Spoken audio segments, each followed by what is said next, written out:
older and wiser. But in the area of sports, now see, you didn't know what area I was talking about. I was talking about sports. In the area of sports, now, me and Mr. Charlie, since he's in this service, we definitely can talk about him. We'll in the summertime, we'll get together and we'll play the middle schoolers and the high schoolers in basketball. And I have to tell you, we dominate them. I mean, and we're not just taking on one or two of them. We'll take on 3 or 4 or even 5 of them at a time. And it's just me and Charlie. It's like, he's Kobe Bryant, and I'm Shaq. and we just dominate these guys. I mean, it's not even close. It's almost like we're doing the Harlem Globetrotters moves on them. I mean, they just can't keep up. And we're getting up there in age now. Me a little more than Charlie. But we just dominate, and that just builds up, and I just feel great after stomping them into the ground. Like, and on Wednesday, I build them back up on Wednesday nights. Don't worry. And it's just great to win and dominate, right?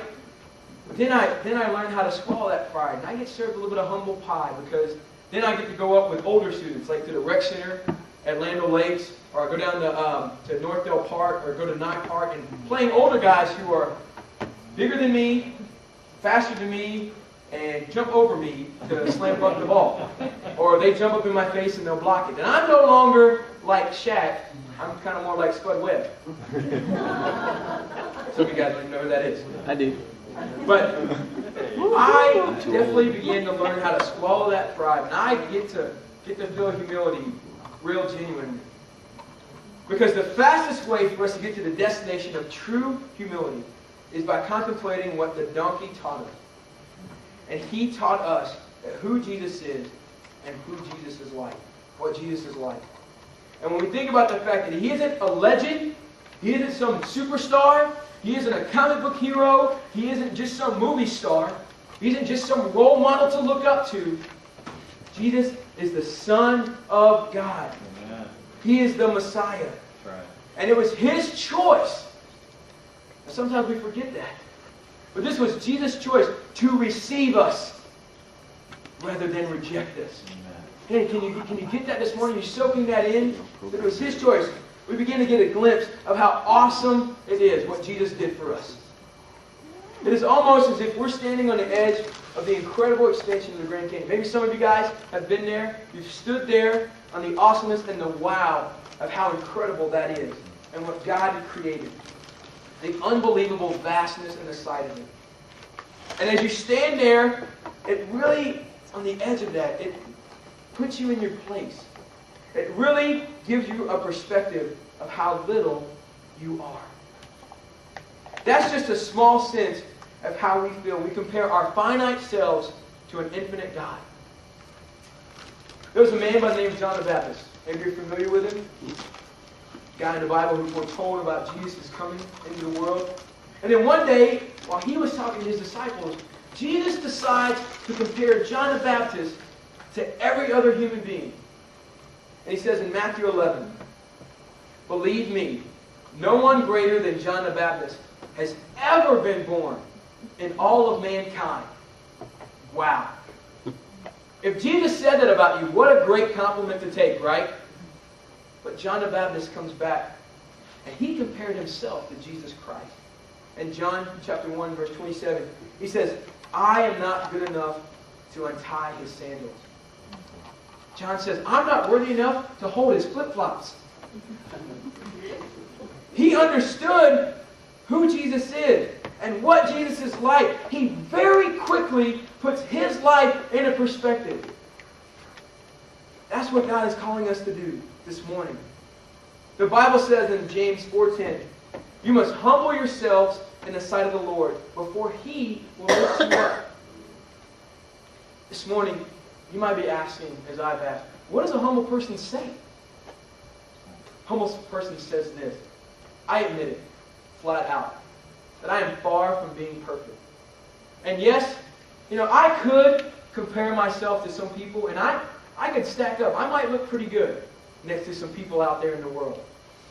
But really, if I'm honest about it, and if I compare myself with the way that I know that I should be living to a standard that God is calling me to, and the things that I should be saying, that I know that I will fall short every single time. That if you're willing to pay the price for my shortcomings, then frankly, I don't deserve it. But if you're willing to do that, I would love to take you up on it. I mean, that's what a humble person says in your heart. That's what a humble person is seeking. Humility is having a realistic view of your life in relation with Christ. I mean, what do we do with that? What do we do with that when we're humble?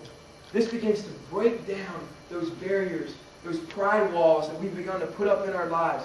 And it makes it possible to begin to truly have a fulfilling relationship with God that will continue with Him through eternity. We've been talking a lot about this here at Crosspoint. We've been talking a lot about getting into life groups, a lot about fellowship. And that's exactly what it is. It comes with humility. See, the donkey can help us understand that who Jesus is and what Jesus is like.